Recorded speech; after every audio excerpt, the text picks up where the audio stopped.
90일 동안 특검 수사가 진행이 됐잖아요. 네네. 이것 때문에 구속된 거물급 인사들이 굉장히 많죠. 많습니다. 예. 자, 다들 구치소 생활을 어떻게 하고 있나 좀 궁금하실 텐데요. 자, 유독 적응을 못하는 사람이 한 명 있다고 합니다. 네, 바로 조윤선 전 문체부 장관 얘기인데, 네.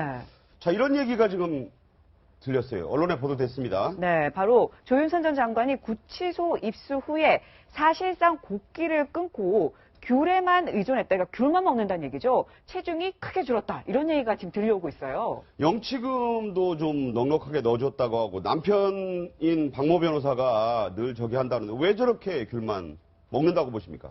아마 굉장히 정신적인 어떤 트라우마 있지 않는가 싶어요. 네. 사실 외부에서 자유롭게 활동하고 사실만 부러운 것 없이 살던 사람이 이제 그런 데 들어갔을 때 특히 여자고 남자는 좀 틀리거든요. 여자는 사실 뭐 어떤 그 본인을 꾸미는 뭐 그런 것도 있고 그래야 하는데 구치소는 전혀 그런 걸 할 수가 없어요. 또 머리 헤어스타일도 마찬가지고 뭐 화장과 관련된 부분도 마찬가지고요. 또 뭐 샤워를 갖다 항상 자유롭게 할 수 있는 것도 아니고 그러면서 이제 무엇보다도 약간 폐쇄된 곳에서 자기 미래에 대한 어떤 공포감이 굉장히 있을 겁니다. 이제 그러다 보니까 아마 제가 볼 때는 의도적인 건 아니고 이제 입맛이 없겠죠. 네. 입맛이 없으면서 귤만 먹고 있다 그런 얘기가 들려요. 근데 사실 귤만 먹게 되면 영양 결핍 현상이 굉장히 일어나지 않습니까? 탄수화물도 좀 먹어야 되는 거 아니에요? 굉장히 체중이 많이 빠지게 될 거예요. 그래서 본인 자체가 만약에 저렇게 계속적으로 한다고 하면 이제 건강상의 문제가 굉장히 될 수 있다고 봅니다. 네네. 오늘 이제 아침에 그런 건강상이 너무나 문제가 많이 되면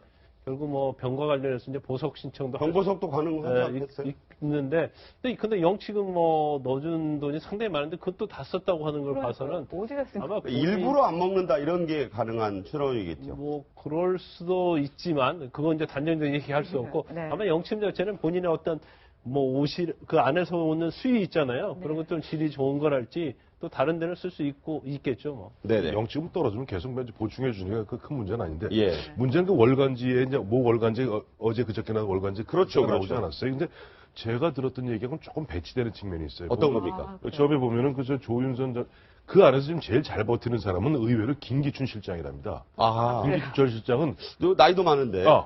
이 근육 떨어진다고 뭐 이재용 부회장한테도 뭐 그런 걸 누가 알려줬다 그러는데 계속 이러고 있대요. 아령 같은 거. 아령이 아니라 맨손으로라도. 아, 예. 그 이제 그분이 나이가 전해 들으신 얘기죠? 물론 전해 들었죠. 네네. 저희도 뭐 그쪽 관계자는 전해 들은 이야기인데 김기준 전 실장 같은 경우는 이거 버텨야 된다 그러면서 계속 이런 식의 그러니까 뭐 손에 뭐 들지 않더라도 이렇게 이제 근육 운동을 하고 있고.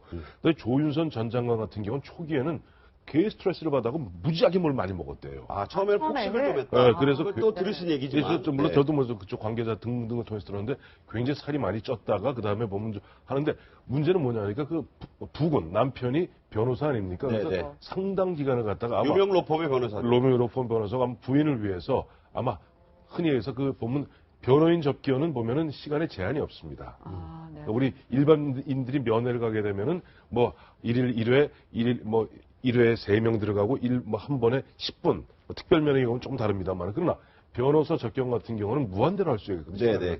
저녁 아침 9시부터 오후 5시까지는 그 시간에 상당 부분을 갖다 남편이 어쨌든 심리적 흔들리지 않게 뭐 이야기하고 있다고 그러니까 모르겠어요. 그러니까 귤만 먹고요. 먹고 네. 싶으니까 다른 거 뭐 극단적인 얘기가 되겠습니다만 그런 거 얘기도 들리네요.